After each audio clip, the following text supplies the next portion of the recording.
and welcome to yet another edition of Flx Matters. Now, I'm afraid you've got me today, and the reason for this is that, as you know, we go out live every day at 10 o'clock, and our guest has let us down at the last minute. So, but anyway, I've got one or two very interesting things to tell you about. At least I hope they're interesting. And the first one is about our new vulnerable adult service. Now, this is something which is very good. I think we're one of the first people in the country to do it, and I'm hoping you're going to take part in it. Let me tell you a little bit about it.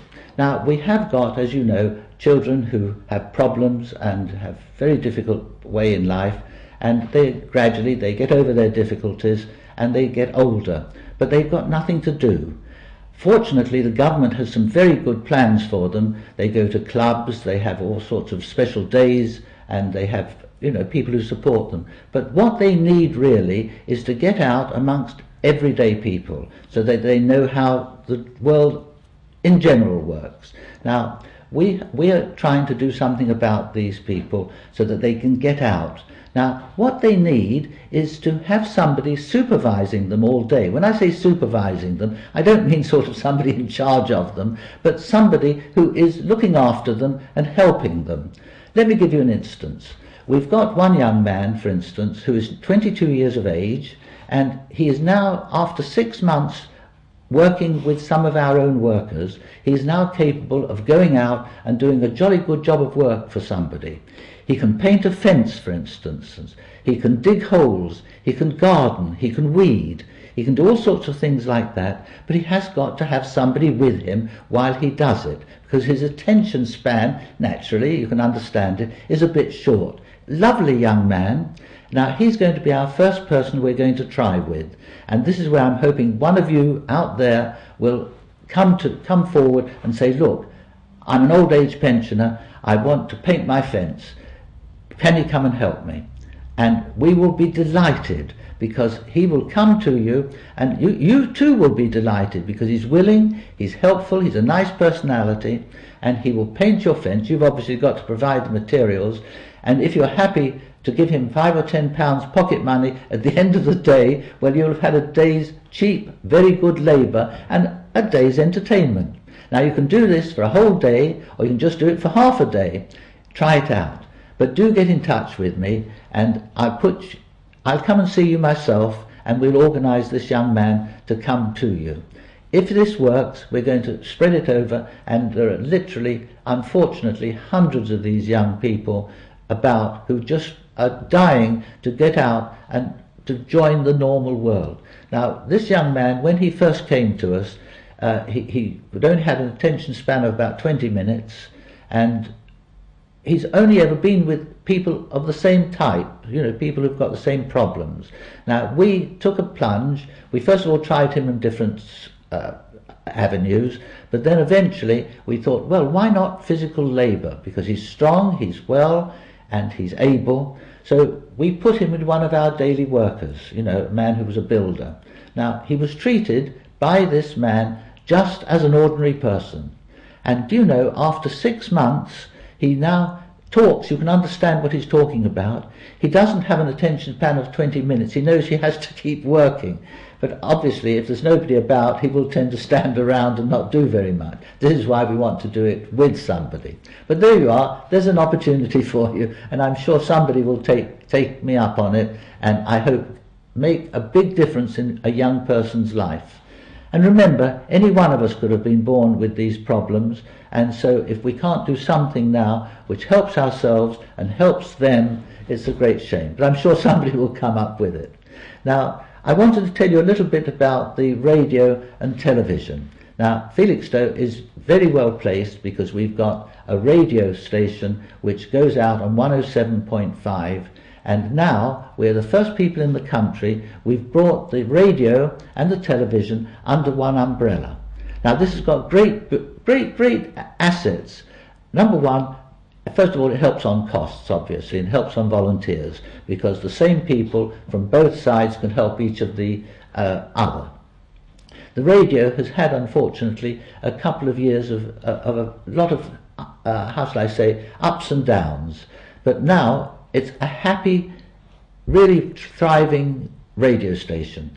And if you don't listen to it, it's well worth listening to. There's some very good programs, and if you want to come in and help with those programs, it's open to you. We want volunteers. There's always plenty to do, from fundraising, putting over your own radio show. We will train you for it, and it's a wonderful opportunity if you'd like to do it, especially young people. We've got, how shall I say, on television, if you haven't seen it on a Saturday morning, we have Erica's kids show, I think she calls it, but she does that herself.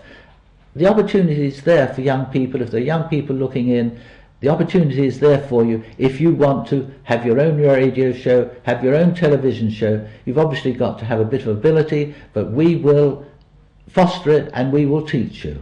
So there's a big opportunity. But the radio and television, the reasons why it's so good for them to come together is that why have two organisations going to cover one event? One can do for both. If you look at the carnival on Saturday, I hope you're going to go and see the carnival on Saturday, we've got a float there and you'll see radio and television featured on the float. It's much better to do it that way.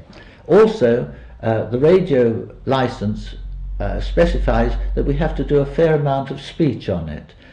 To get that, we are going to, and we've started it already, we're taking some of our interviews, television interviews where we've got two people at 10 o'clock talking to each other, and it can just go out with the sound. It doesn't need the vision, and this is a good point for it. It helps with the incoming revenue, because if somebody advertises on the radio, we can give them free coverage on the television, and the same the other way round. If people advertise on the television, which we're now starting to do, incidentally, we've got to cover ourselves, we've got to make ourselves viable like every other business. It means that they can have something on the radio as well. And this means that you get a very wide coverage. The success of these stations is proved beyond doubt, because we are getting over 100,000 hits per month, which is a very big coverage. And I was amused to have somebody contact me from Australia this week, and they said, you've got a very large following in China. Now, that really is one for the book, and I suppose this is because of Felixstowe Dock. So many ships come in here from China, and of course I suppose this is why we've got this following in China. But it just shows you how a small local station can cover such a wide part of the world.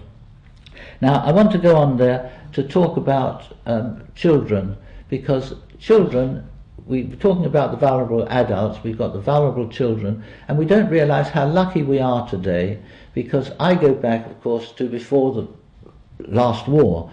After the last war, people don't realise that the problem that there were with children. The older people amongst our viewers may remember it, but we used to have children's homes with 600 and 400 children in it.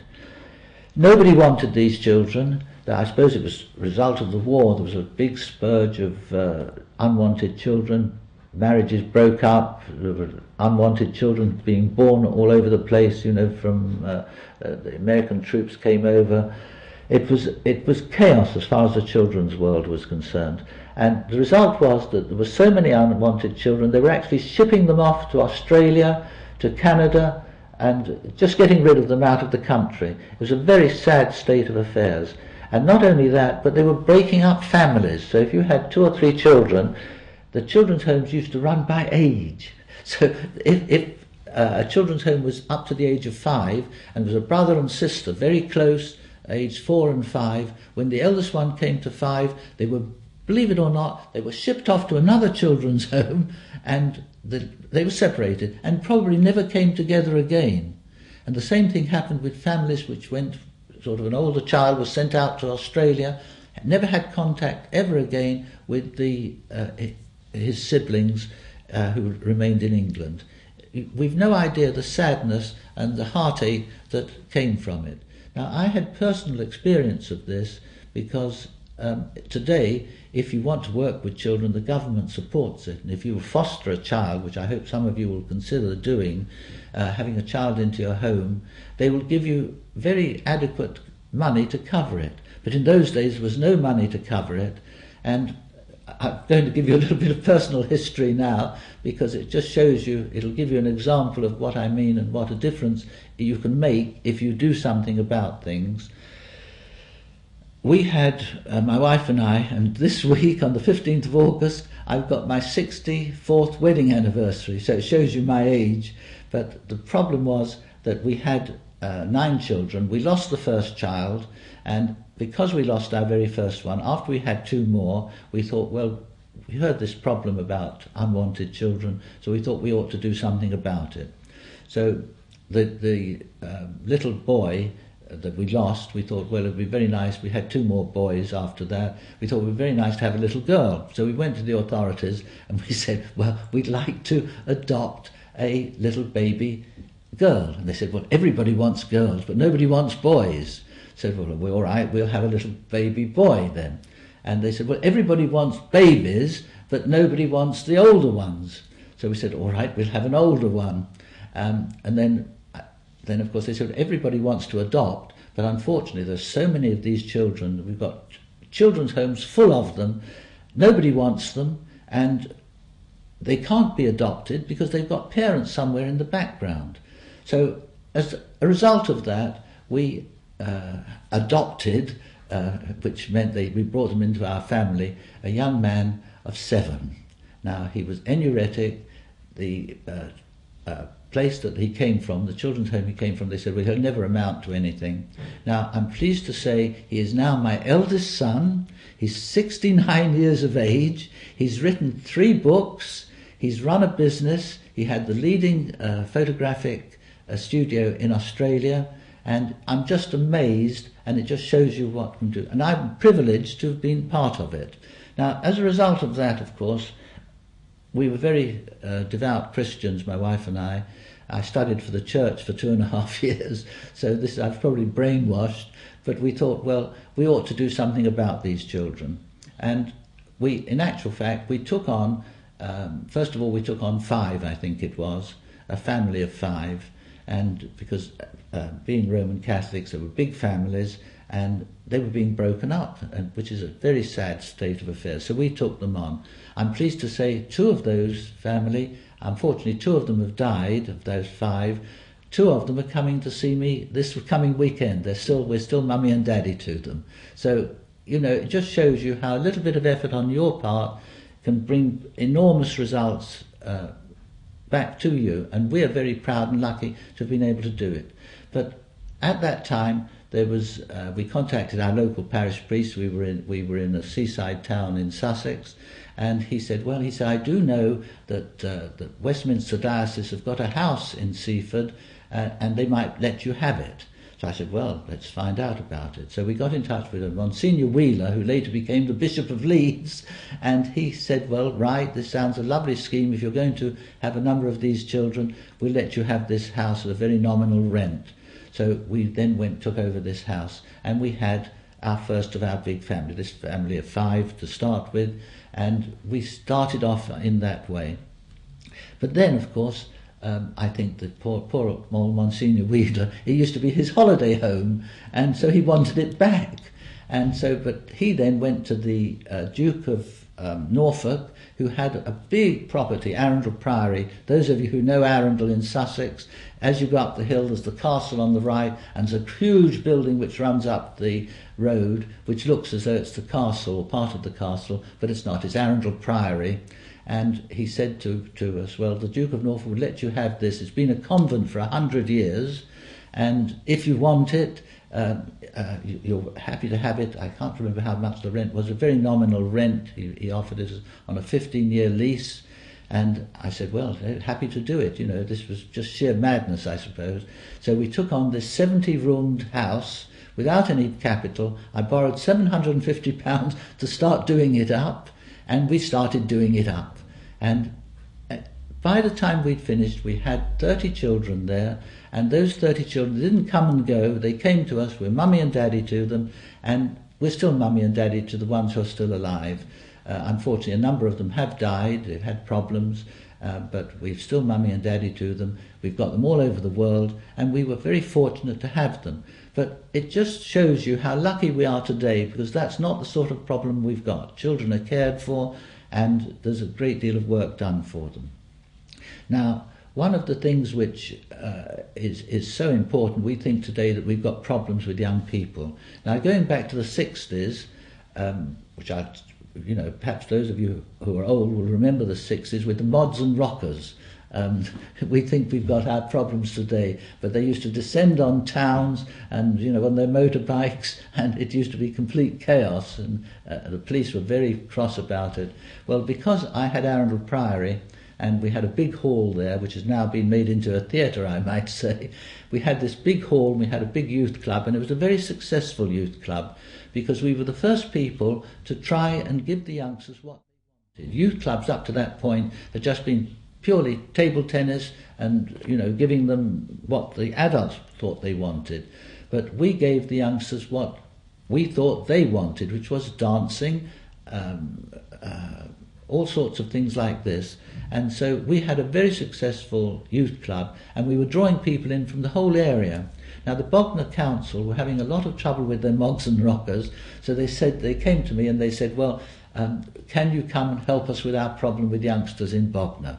So I said, yes, if I had premises in Bognor. So they said, well, we've got 5 hotels on the seafront, which they're occupied by Butlins at the moment, by the Butlins staff.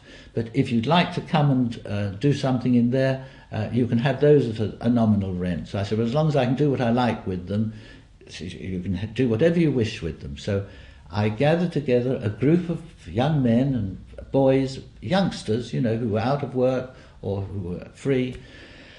And myself, with these youngsters, we knocked 5 hotels into one, and we created I think we had 3 dance halls in it. We were the first people to have television. We had television in each of the dance halls so that it could be seen from other places. We had a parade of little shops, hairdressers and what have you, and it was a tremendous success.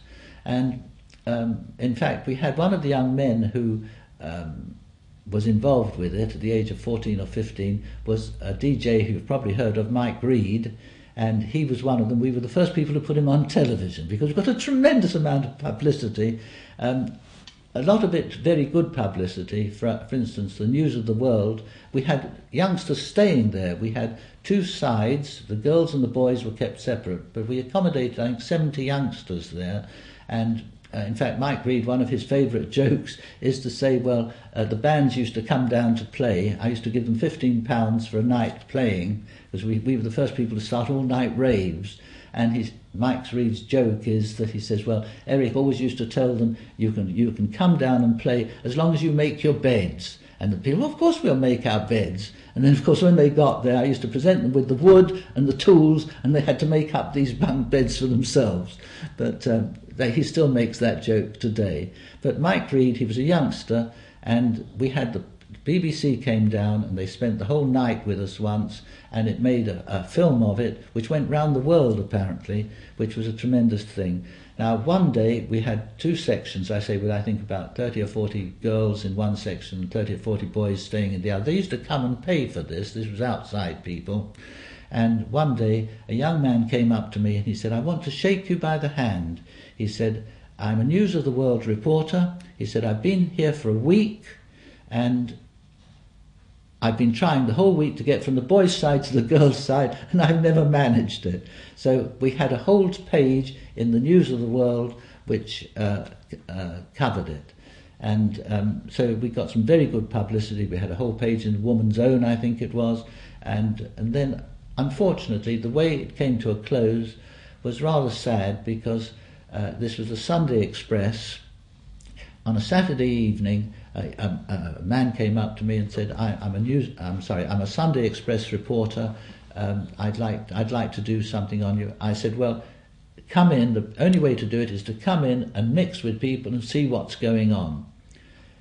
He didn't do that. He caught the next train back to London. He'd seen a lot of local people, because obviously there were local people who objected to this input of thousands of youngsters, because we had literally every night of the week We had thousands there.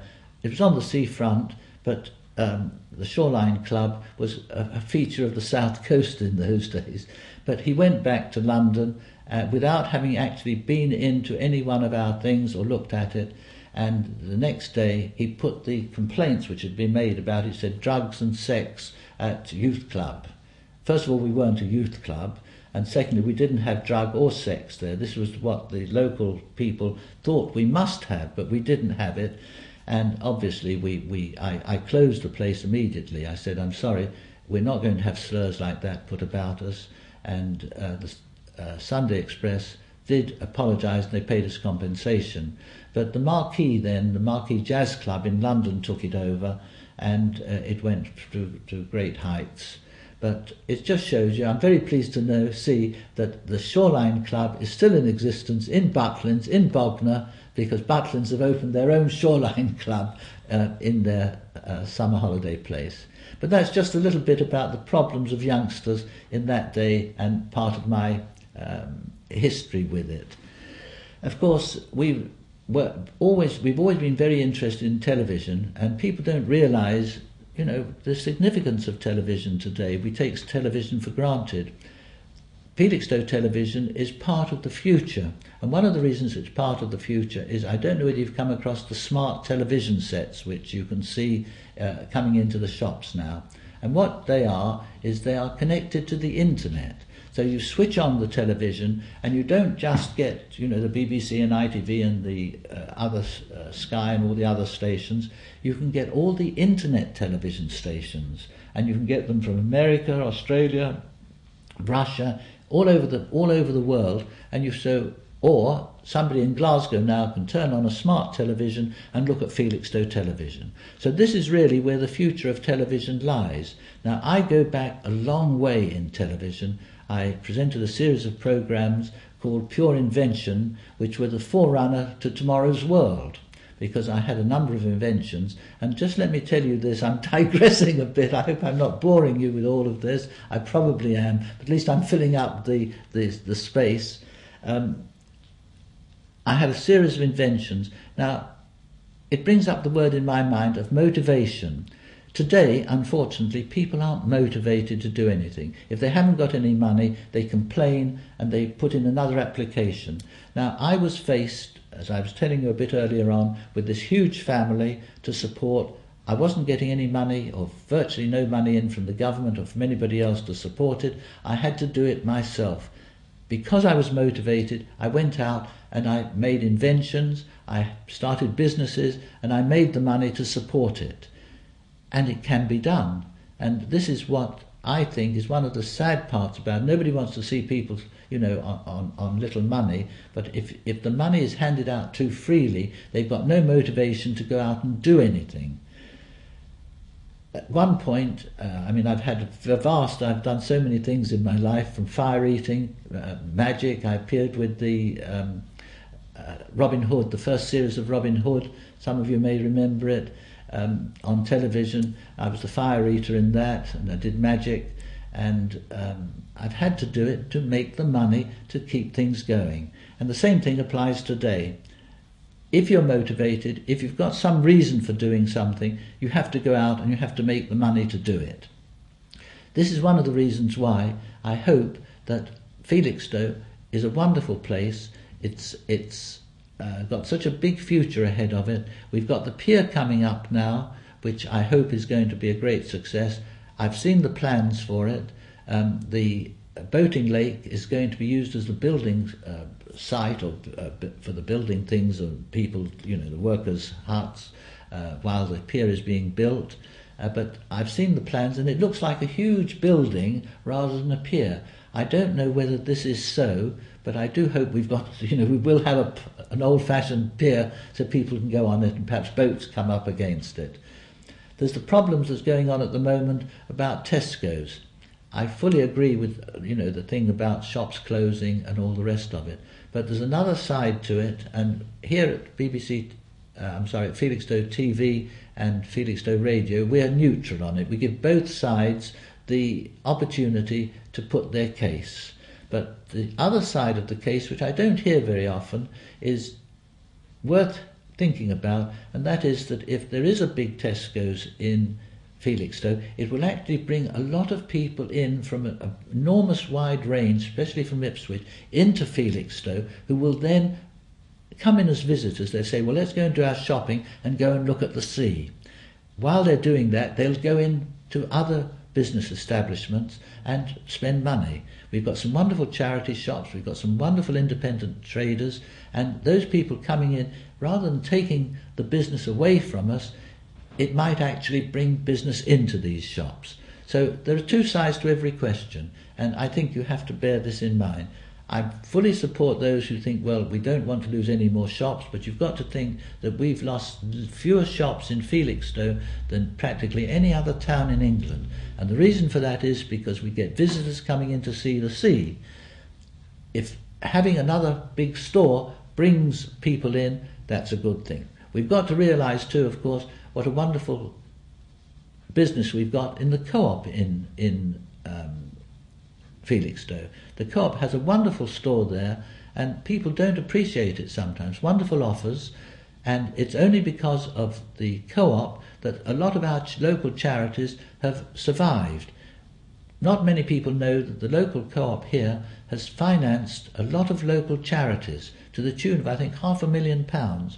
Now, there's not many businesses which do that, and I think Felixstowe should be very grateful to the co-op, and they should support the co-op in every way possible, because they are putting money back into the town and they're helping our charities.